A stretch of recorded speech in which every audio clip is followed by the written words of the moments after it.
UKLO 1 year masters. No IELTS required up to 5 years visa. High visa success rate. Overall గా నీ story ఏంటంటే నీకు first పెళ్ళయింది, 4 పిల్లలు.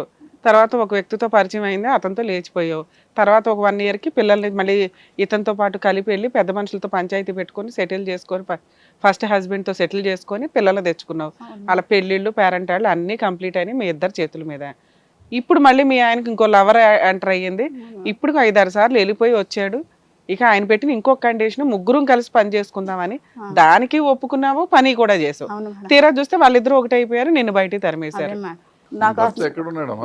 వదిలిపెట్టి ఎప్పుడో వెళ్ళిపోయాడు కదా, చాలా సార్లు 5 సార్లు వెళ్ళిపోయాడు, డబ్బులు తీసుకెళ్ళిపోయాడు, మోసం చేశాడు, సంబంధాలు పెట్టుకున్నాడు, వాళ్ళు ఎవరితోనూ కలిసి నేను వెళ్ళగొడుతున్నాడు, కొడుతున్నారు. నువ్వు సంపాదించుకోగలవు, బతకగలవు, నీ పిల్లలు బాగున్నారు, నువ్వు శుభ్రంగా పని చేసుకుని బతకొచ్చు కదా, ఎందుకు ఈ గోళ? అంటే ఇప్పుడు ఒకటిసారి ఇప్పుడు ఎంత పిచ్చి దానికన్నా కూడా దానికన్నా పిచ్చోడైనా మంచిగా ఒక భర్త అన్నాడు ఉండాలి కదా. ఇప్పుడు ఆ అమ్మాయి ఉంది కదా, ఆ అమ్మాయితో ఉన్నాడు అతను. ఇంకో నీ భర్త అంటావు నువ్వు కాదని చెప్పి వెళ్ళిపోయాడు కదా. 5 సార్లు తీసుకొచ్చి 5 సార్లు డబ్బులు తీసుకెళ్ళాడు. ఉన్న ఆటో తాకట్టు పెట్టాడంటావు, డబ్బులు ఎత్తుకెళ్ళాడంటావు, బంగారం కుదవ పెట్టాడంటావు. ఇంకా అన్ని చేసినాక ఇంకా అతను ఎందుకు కావాలి నీకు? నువ్వు పని చేసుకోగలవు, నీకు ఎక్కడో చోట పని దొరుకుతుందంటావు. పని చేసుకో, శుభ్రంగా హ్యాపీగా ఉండరాదు. ఎందుకు ఈ ఊరికే అదే కావాలి, లేని వాడిని కావాలనుకొని రోజు వెళ్ళి ఇన్సల్ట్ అసహ్యం చేసుకోవటం, ఎవడెవరితోనో తిట్లు తినటం, వాడు తిట్టి వాళ్ళ ఆవిడ తిట్టి బయట వాళ్ళు తిట్టి ఇన్ని మాటలు పడాల్సిన అవసరం నీకెందుకు? నీ చేతకాని పరిస్థితి ఏం లేదు కదా, బతకలేని పరిస్థితి కాదు. నీ పిల్లలు బాగున్నారు అంటున్నావు. నువ్వు పిల్లలు బాగుంటే నువ్వు కూడా బాగుండు, అయిపోయింది కదా. వస్తే వస్తాడు, లేకపోతే లేదు, వదిలేసి అతను వచ్చినప్పుడు వస్తాడు. అతనే కావాలని కూర్చుంటే ఇట్లాగే ఉంటుంది. రోజు రోజుకి నీ జీవితం మారదు. నువ్వు మళ్ళీ వస్తాడు, వెళ్తారు. ఇప్పుడు సరే మేము చెప్తాం అనుకుందాం, వచ్చాడు 4 రోజులు ఉంటాడు, మళ్ళీ కథం అవ్వలే కదా. ఏం జరుగుతుంది? ఎన్నిసార్లు చేస్తావు? నువ్వు ఎన్నిసార్లు తిరుపతి వెళ్ళావు, ఎన్నిసార్లు కడప వెళ్ళావు, ఎన్నిసార్లు వచ్చావు, ఎన్నిసార్లు అయింది ఇదంతా? ప్రతిసారి ఇదేగా జరిగేది, ఎవరు చేసినా ఇంతేగా జరిగేది. అసలు నేను అంత నమ్మకంగా వాళ్ళ దగ్గర పని చేశాను కదా సార్, వాళ్ళు నాకు ఎంత ద్రోహం చేయటం వాళ్ళు ద్రోహం చేసేది ఏముంది? వాళ్ళ అవసరం వాళ్ళది. ద్రోహం వాళ్ళిద్దరూ సపోర్ట్ ఇచ్చి నన్ను బయటికి వెళ్ళగొట్టమేంటి మేడం?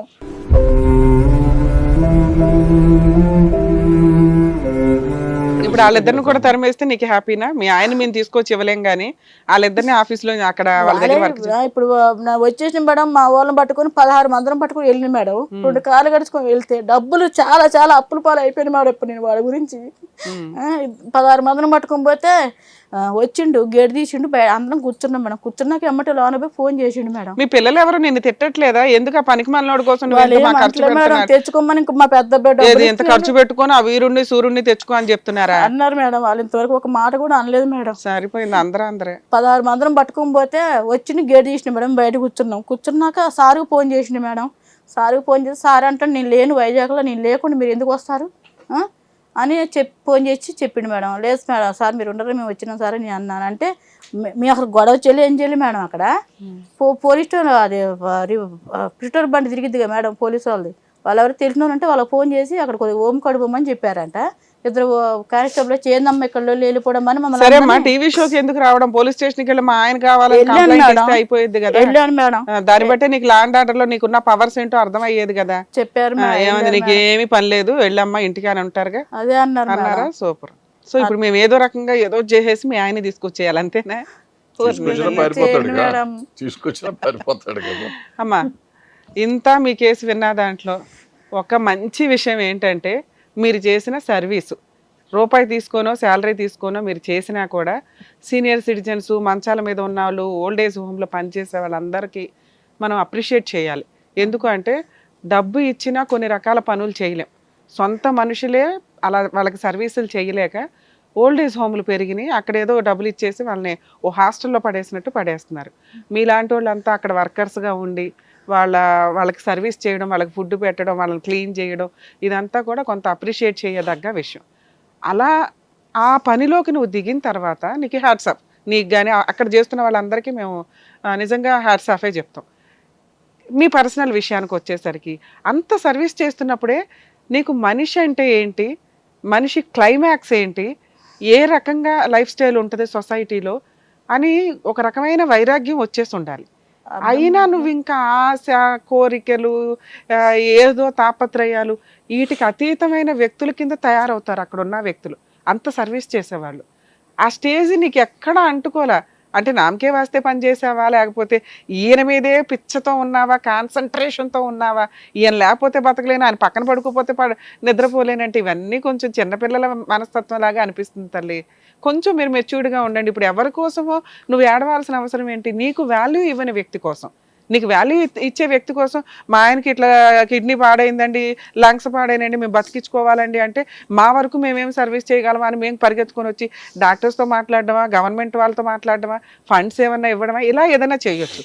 ఒక పనికి మాలినోడు 10 సార్లు మోసం చేస్తే 11వ సారి మోసం చేయడానికి నాకు అవి ఇప్పించండి అంటే ఇక్కడుండి ఆ పని చేయలేం కదా తల్లి. అది కొంచెం మీరు ఆలోచించాలి, మానవత్వంతోనో మంచితనంతోటో. నీకు అలవాటు అయిపోయింది 20 ఏళ్ళు ఆ వ్యక్తితో ఉన్నప్పుడు. వైఫ్ అండ్ హస్బెండ్ అంటేనే అంతే, క్లైమాక్స్లో వాళ్ళిద్దరూ కలిసి ఉండడం చాలా ఇంపార్టెంట్.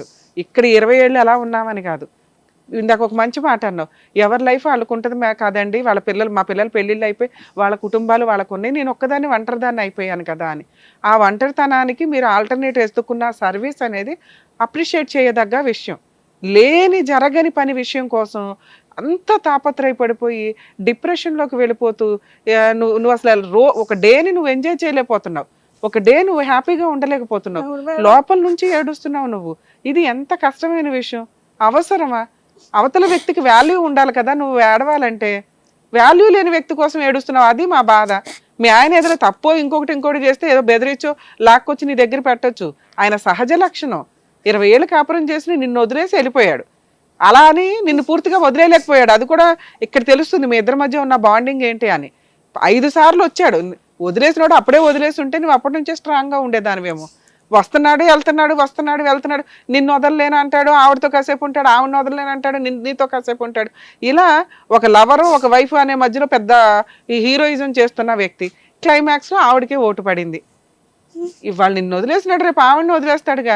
సొంత ఫస్ట్ భార్యను వదిలేశాడు, నిన్ను వదిలేశాడు, ఆవిడతో ఉంటాడని ఎట్లా అనుకుంటావు? కొంచెం కాలానికి టైం ఇవ్వాలిగా, నీ ప్రాబ్లం సాల్వ్ అయిపోద్ది. ఇక్కడ రమ్య గారో సారో పిలిచేసి ఆయన ప్రాబ్లం సాల్వ్ చేయడానికి ఇంకా అతను మారలా, అతను ఇంకా ఆవిడ మోజులో ఉన్నాడు. అలా మోజులో ఉన్న వ్యక్తికి మేము తీసుకొచ్చి మాట్లాడి ఇవ్వడం అనేది కొంత కష్టతరమైన విషయం. అయినా నీకోసం ఒకసారి డైరెక్టర్తో మాట్లాడతాం, ఒకసారి ఫోన్ చేసి మాట్లాడడానికి ఏమైనా ఆప్షన్ ఉందేమో మాట్లాడి ఏమైనా ట్రై చేస్తాం. ఇన్ కేసు రాకపోతే మేము రిక్వెస్ట్ చేసేది ఏంటంటే, ఇదో పనికి మాలిన విషయం, నువ్వు స్ట్రాంగ్గా ఉండి ఇక నుంచి ఆయన గురించి తాపత్రయపడకుండా వచ్చిన రోజుకి నీ వాల్యూ చూసుకొని వస్తాడు అని ఫిక్స్. అర్థమవుతుందా? ఇప్పుడు నువ్వు ఎంతో మందికి సర్వీస్ చేస్తున్నావు, జీతానికి చేసినా కానీ పాపం అసలు ఏమీ లేని వాళ్ళ జీవితాలు చూస్తే నీకు అర్థం కావాలి కదా, వాళ్ళకంటే నీ జీవితం బెటర్ కదా. ఎందుకు ఈ గోల? నీ మన పిల్లలు ఉన్నారు, మనవాళ్ళు మనవరాళ్ళు ఉన్నారు, వాళ్ళు ఉన్నారు. అప్పుడప్పుడు గ్యాప్ వచ్చినప్పుడు చూడు. ఇప్పుడు ఇతను కూడా ఎట్టగా వస్తాడు నీ దగ్గరికి. 5 సార్లు వచ్చాడు, 6వ సారి కూడా వస్తాడు. మేము చెప్పపోయినా వస్తాడు, ఇది గ్యారంటీ.